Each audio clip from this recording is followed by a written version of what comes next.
porque, y ahí estamos cubriendo las ideas de jurisdicción y competencia. Digamos, este órgano puede entender de este asunto de conformidad con el asunto o conocerlo. Y ahí se evita determinar la idea en español. Sí. Vale, pasamos al punto 4. The petitioner is by occupation A and reside fact. Vale, aquí me interesa el by occupation.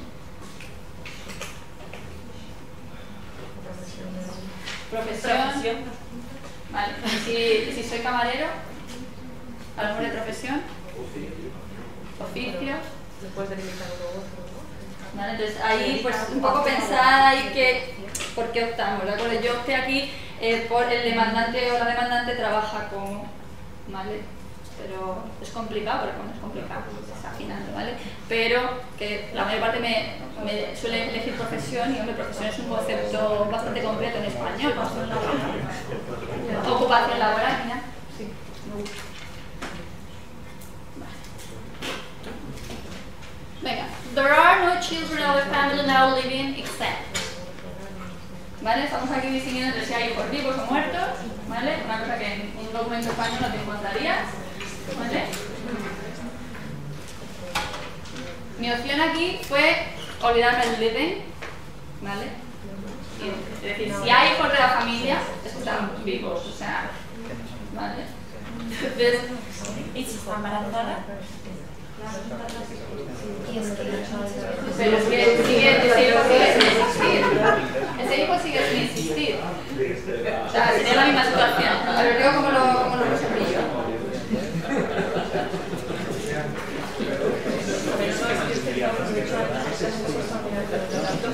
A ver, yo lo resolví con no hay hijos del matrimonio, no sí hay hijos del matrimonio. ¿Vale? Yo aquí opté por no, sí hay hijos del matrimonio. No hay hijos del matrimonio, sí hay hijos del matrimonio. Si está embarazada, es que no entra tampoco ahí, porque ahora mismo no está viviendo. ¿Vale? Y si hay hijos del matrimonio, están vivos. No se puede decir hay hijos del matrimonio que estén muertos. ¿No es fruto del matrimonio o directamente? Del matrimonio sería correcta una colocación. Bien, y fruto del matrimonio está perfecto. Pero ahí incluso puedes evitar la dominación, no con el sí o no, sino directamente de los hijos del matrimonio. Y si no se deja blanco, perfecto. Sí, me parece una opción perfecta. ¿Vale? Bien, aquí lo importante es saber si hay hijos del matrimonio para determinar cuestiones de guarda y custodia, pensiones de alimentos, etc. ¿Vale? Entonces esa es la función. El siguiente apartado dice: no other child now living has been born to the petitioner or respondent during the marriage so far as is known to the petitioner. Entonces, ¿de qué estamos hablando aquí? De hijos extramatrimoniales, ¿vale? Hijos habidos fuera del matrimonio, ¿vale? Entonces lo mismo, planteamos la opción como lo queramos hacer, podemos evitar el sí, ¿no? Si ves el sí, no, realmente lo que hace es simplificarle al que va a rellenar y que tiene buen derecho, pues el completar el formulario, sí, no, ¿vale? Es como todo muy básico, porque en Inglaterra tenemos el Plain English Campaign, ¿no? El que aboga por una simplificación del lenguaje jurídico, que eso existe también en España ya. Vale, déjame que vean a dónde os llevo ahora. Apartado 6, ¿me lo he saltado o ya lo hemos hecho? Ya lo hemos hecho, vale. Pues nos vamos a prayer. Vamos a saltarnos todo esto, que si no, imposible.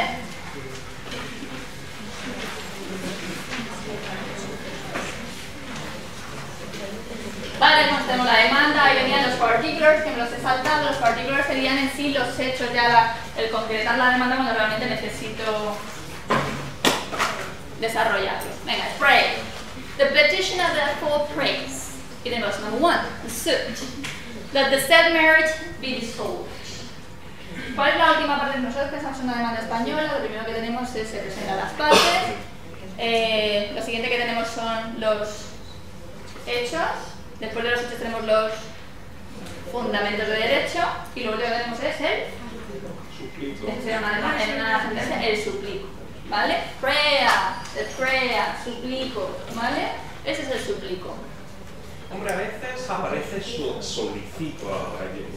Eso suele ser más documentos administrativos. Yo, desde luego, nunca en el ejercicio he empleado el solicito. No te digo yo que haya, y Ana ni por la cabeza igual. O sea, el solicito es una instancia que tú diriges a la administración, pone solicito, ahí no hay suplico, pero en el ámbito jurisdiccional el suplico.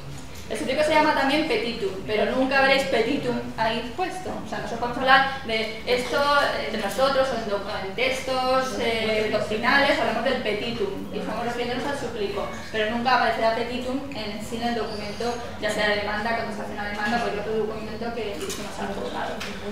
Entonces, the petition of the full praise, eso se parece muchísimo a nuestra fórmula que es por todo lo expuesto, suplico al juzgado.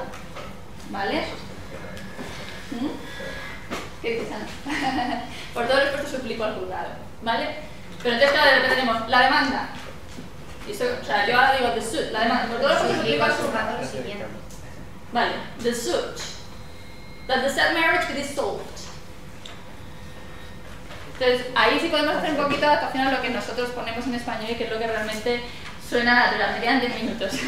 Vale, entonces, yo parto de la expresión de petition at the full praise, ¿vale? Por lo expuesto, la parte demandante suplica al juzgado y pongo 1, y es como nos expresamos nosotros, que estime la demanda, ¿vale? En vez de ser así, ese formato así más telegráfico, que estime la demanda declarando el matrimonio disuelto. Esa fue mi opción, ¿vale? Continúo, costs, que son las costas, hace referencia a la condena en costas, ¿no?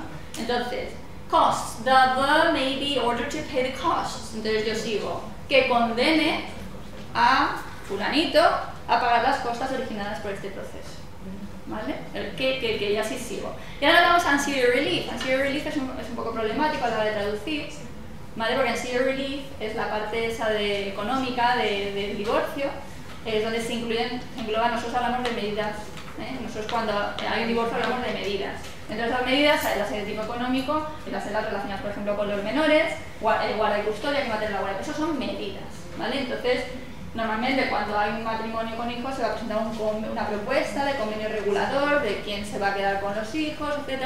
Y se van a proponer una serie de medidas. Entonces, ancillary relief es un concepto que engloba para nosotros la liquidación del patrimonio matrimonial, que para nosotros sería la liquidación del régimen de sociedades gananciales, pero es que ellos no tienen sociedades gananciales, con lo cual tampoco podemos entrar ahí, ¿vale? Entonces yo le llamo liquidación del patrimonio matrimonial, ¿vale? Porque es que no tienen régimen económico matrimonial real, no lo tienen. Entra eso, entra las pensiones. Si yo tengo que pasar una pensión a mis hijos, entra ahí. Si le tengo que pasar una pensión a mi marido o mujer, entra ahí. Entonces es un concepto muy amplio que nosotros no tenemos una expresión para designar. Yo tengo una pregunta sí. en relación con el artículo 5, último que estoy diciendo, sí. Que hemos dicho que no traducir el living, finalmente. ¿No habría que incluir al hijo que está concebido pero no nacido realmente en esta previsión futura, por ejemplo? Yo entiendo que sí, en España se haría, pero la verdad que la mujer está embarazada de 8 meses y van a hacer justo. Probablemente lo hayas pensado ahí, yo la verdad que no lo sé, pero sí, probablemente porque, hombre, no ha nacido todavía, no se sabe lo que puede pasar, ¿vale? Pero evidentemente es una previsión. Habría que prever también que... Sí, habría que verlo constar. Bien, entonces yo todo ancillary relief, pues como vengo desde igual, suplica lo siguiente, que estime la demanda declarando disuelto el matrimonio, que condene a la otra parte al pago de las costas y que, a ver, ¿qué es lo que he puesto yo? Que conceda a la parte actual las siguientes medidas económicas, ¿vale? Entonces yo hablo ahí de medidas económicas, sigo con la misma manera de designarlo que... Yo creo que hay medidas definitivas porque se distinguen entre provisionales y definitivas, ¿no? Podría ser, ¿no? Medidas definitivas, es decir, nosotros, y ahora iba a hacer referencia a eso porque mientras dura un proceso de divorcio, si es contencioso sobre todo, es muy normal que se prolongue muchísimo en el tiempo. Entonces esas medidas que pedimos de pensiones y tal se pueden dictaminar, se pueden decretar durante el divorcio si el divorcio dura mucho. Vale, ya vivimos separados durante el divorcio, entonces yo necesito ya que tú me pases una pensión para los hijos y tal, ¿vale? Entonces hay medidas provisionales y medidas definitivas, ¿vale? Entonces las que se determinan en sentencia son las definitivas, ¿vale? Pero bueno, estas haría referencia a las definitivas. Bien, si veis, A y B es un poco la repetición, pero hay una diferencia, es que B is for the children, lo cual significa que A es for the spouse, para el cónyuge o el o ella, ¿vale? Entonces, tenemos primero que va periodical payments. Vamos a saltarnos an order for maintenance pending suit. ¿vale? A periodical payment order. Periodical payment, algo que te pagan de manera periódica, ¿qué es? La pensión. Conocida en inglés como maintenance, normalmente, aquí te denominan periodical payment o maintenance, ¿vale? Entonces, si vemos en A, aparece en el segundo, aparece a periodical payments order, and for the children, a periodical payments order. En inglés no varía el término, en español sí. Entonces, en el caso del cónyuge, estaríamos hablando de la pensión compensatoria, ¿vale? La pensión compensatoria existe dentro de un matrimonio cuando no se divorcia porque una de las partes sufre un desequilibrio económico ocasionado por el divorcio, ¿vale? Entonces, pensión compensatoria. En el caso de los hijos se llama la pensión de alimentos alimenticia, ¿vale? Como os he contado, existe la posibilidad de unas medidas provisionales de alimentos, unos alimentos provisionales, que sería an order for maintenance pending suit. ¿Vale? Lo que viene al principio, an order for maintenance pending suit es mientras está constante el proceso, ¿de acuerdo? Todavía está en curso, ¿de acuerdo? Entonces voy a pedir ya un maintenance, ¿vale? Un periodical payment, ¿vale? Bien, property adjustment se refiere a eso, a la liquidación del patrimonio matrimonial. ¿De acuerdo? Os digo como curiosidad que siempre se dice que en Inglaterra existe separación de bienes. Ese es el planteamiento general que existe. De hecho, cuando unos ingleses se divorcian en España, el juez español actúa como que hay separación de bienes, ¿vale? Con lo cual lo tuyo es tuyo, lo mío es mío, tal. Eso no es cierto, ¿vale? Existe separación de bienes mientras dura el matrimonio. Mientras dura el matrimonio, si yo me compro una casa, es mía. Yo no tengo que, en España, si tú estás en sociedad de ganancias, que lo habitual, si yo me compro una casa, normal es que el matrimonio es algo que notarialmente hagamos digamos que esa casa se compra exclusivamente por una de las partes, pero en España, en sociedad de ganancias, todo lo que se gane a partir de que uno se casa, salvo que se herede o se reciba por medio de donación, es de ambos, ¿no? ¿Vale? En Inglaterra eso no pasa. Pero yo solamente quería apuntar que en Cataluña no es así. Ya lo sé. Es de los pocos sitios. Solo quería comentarlo, que me parece que sí. El sistema, digamos, by default en Cataluña es el contrario, es el de separación de bienes. En la mayor parte de España, aquí también. Pero creo que aquí también está. No lo sé. En España, en general, la mayor parte de España es el sistema de sociedades gananciales, ¿vale? Bueno, ¿qué pasa en Inglaterra? Vale, mientras yo estoy casado, es verdad que funciona como un régimen de separación de bienes. Pero cuando me divorcio, hay una expresión en inglés que es everything goes into the pot. Everything is everything. What you had before getting married, everything goes into the pot. Esto para ti, el juez va a tomar en consideración todos los bienes que tienen las personas que están solicitando el divorcio. Es decir, que una casa que tú te compraste antes de estar casado conmigo, me la podría quedar yo. Pero no que me la quede yo porque es el domicilio familiar donde están los hijos y yo tengo la guarda y custodia. No, es que me la podría quedar yo. Entonces, por eso existe el forum shopping. El forum shopping es elegir cuál es el órgano jurisdiccional que me va a hacer, qué país me va a dar una sentencia más favorable para lo que yo quiero. Entonces, pasa mucho. ¿Qué ha pasado? Por ejemplo, siempre me equivoco con los hermanos Cano, de los Mecano. Uno de ellos, uno es de los teclados, el otro José María, ¿no? José María se fue a divorciar, pero no es, la mujer se fue a divorciar en Inglaterra. Estoy casada con un Mecano, vamos a ver. ¿Vale? Entonces, la parte débil le interesa irse a divorciar a Inglaterra. Porque es que todo lo que tiene, o sea, lo que tenía yo previamente a casarme contigo también se va a tomar en consideración. Y los jueces ingleses tienen absoluta discrecionalidad para decidir. No están vinculados ni por acuerdos prenupciales ni nada. Otra cosa es que se vuelvan locos y digan, pues venga, esto no. O sea, van a tomar decisiones coherentes, en teoría, ¿de acuerdo? Pero todo, everything goes into the pot. ¿Vale? Entonces el sistema es muy diferente. Y ya lo último, lump sum, que aparece ahí, lump sum. Esto es una opción alternativa a periodical payments. ¿Vale? Es decir, si yo pienso que a mí, por ejemplo, imaginaos que yo me divorcio y me quedo con la guardia y custodia de los niños y entonces mi ex marido me tiene que pasar una pensión de alimentos. ¿Vale? Entonces yo digo, pero es que no va a pagar, los impagos de pensiones están a la orden del día. Bueno, pues en vez de hacer eso, vamos a hacer una estimación, un cálculo, ¿vale? De cuánto implicaría y entonces lump sum me van a dar una prestación única, ¿vale? me he tirado un montón de tiempo hasta encontrar prestación única. ¿De acuerdo? Hoy, cuando estaba Antonio habla de la adopción de los actos propios, muchas veces, incluso siendo juristas, resulta muy difícil acordarse o dar con ese concepto concreto que te va a servir para una traducción, y eso siendo juristas. O sea que entiendo que desde la óptica de alguien que no ha estudiado Derecho, pues es realmente una labor bastante complicada. ¿Vale? Entonces, yo creo que aquí lo vamos a dejar. Déjame a ver si tengo alguna nota más para vosotros. Ah, bueno, sí, una curiosidad.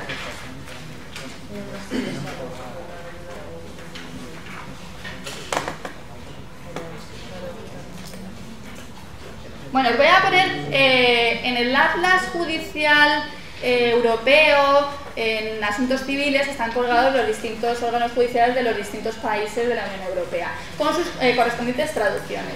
Esta es la traducción de los órganos judiciales en Inglaterra, en Reino Unido, en concreto en Inglaterra y Gales. Es la traducción al español. Bueno, antes era la Cámara de los Lores, ¿de acuerdo? Ya no es, ya es el Supreme Court. Pero fijaos la traducción. Pero es que, vamos a ver, es que esto no se puede hacer, honestamente. Esto para mí es súper incorrecto. Fijaros. No, o sea, tribunales de magistrados. Es el tribunal más bajo, es el órgano jurisdiccional más bajo que hay en Inglaterra. El magistrado es el juez de mayor categoría en España. ¿Vale? Es un false friend de los grandes. ¿Vale? Entonces, no, por favor, tribunales de magistrados no. Y ahí está, colgado en el Atlas Judicial Europeo para asuntos civiles. Eso responde a mi pregunta de antes, ¿no? ¿Vale? Entonces hay que tener mucho cuidado con lo que se hace. A mí esto no me dice mucho. Y el High Court, Tribunal Superior, yo me voy a pensar, como ha dicho Antonio Peñaranda, yo me voy a pensar en el Tribunal Supremo, si tú me pones Tribunal Superior, o en el Tribunal Superior de Justicia. ¿De acuerdo? Entonces, ¿de qué me sirve? A mí esto no me da información real. ¿De acuerdo? Bueno, pues con esto, ¿alguna pregunta? Sí. Solo que aquí al final del texto he visto un término, a ver si me puedes decir cómo lo has resuelto tú, que me hace mucha gracia. Esto es The Court Manager. ¿The Court? Manager. Bueno, es que eso es... esos son conceptos de gestión procesal. Entonces podría ser precisamente gestor procesal, que existe la figura del gestor procesal ya en España. Antes no existía. No sería tipo secretario, que es lo que yo puedo pensar en un primer momento.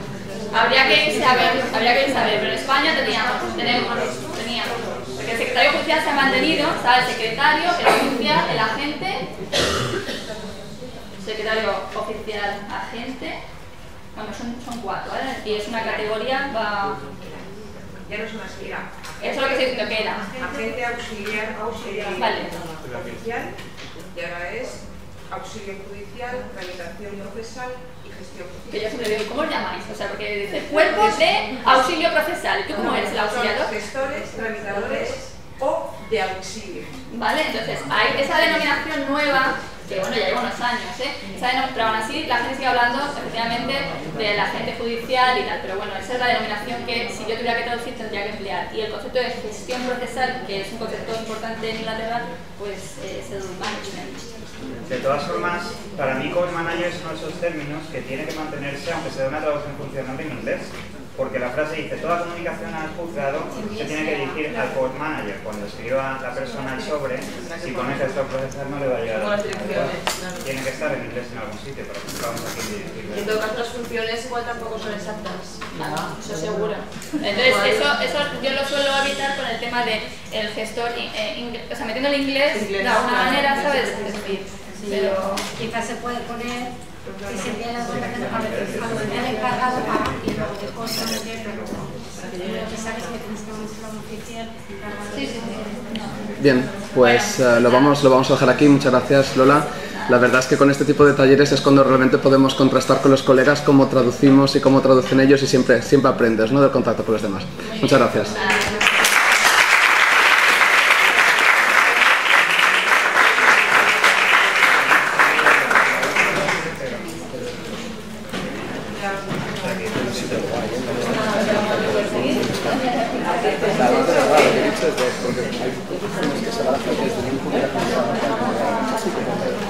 Sí, no, está curioso, porque además, o sea, no es solo, sino todo lo que aportan los que participan, ¿no? Entonces, que hay un intercambio. opciones y de cómo tratamientos y tal, la verdad es que sí. Y a mí me ha aportado muchas opciones, es decir, que tú cuando te enfrentas a un texto tienes que tomar una serie de decisiones y de hecho cuando lo reviso, por ejemplo, que yo este taller lo he hecho muchas veces, lo reviso y digo, pues ahora he cambiado de opinión.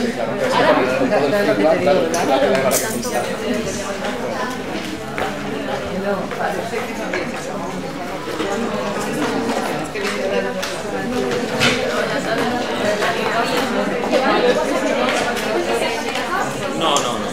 Este que lo hacemos online, lo poquito que he visto por el caballo caminando más bien.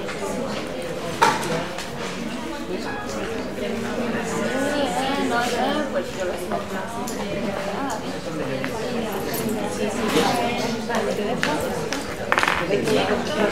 corpus que yo había manejado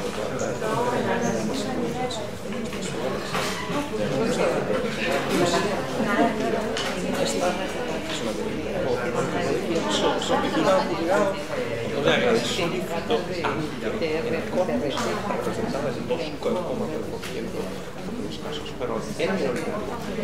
Y aparecía, eso me pareció muy sugerente comunicación y eso puede ser que haya un movimiento en contra y que la postura de algunos procuradores ya sea hacia la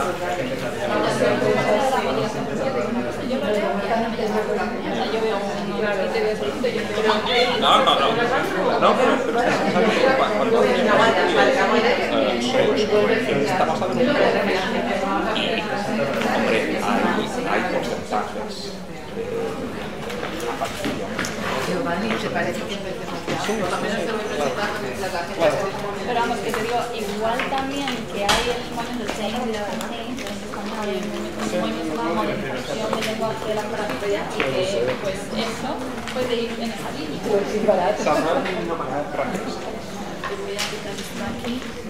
Muchas gracias, Lola. Nada.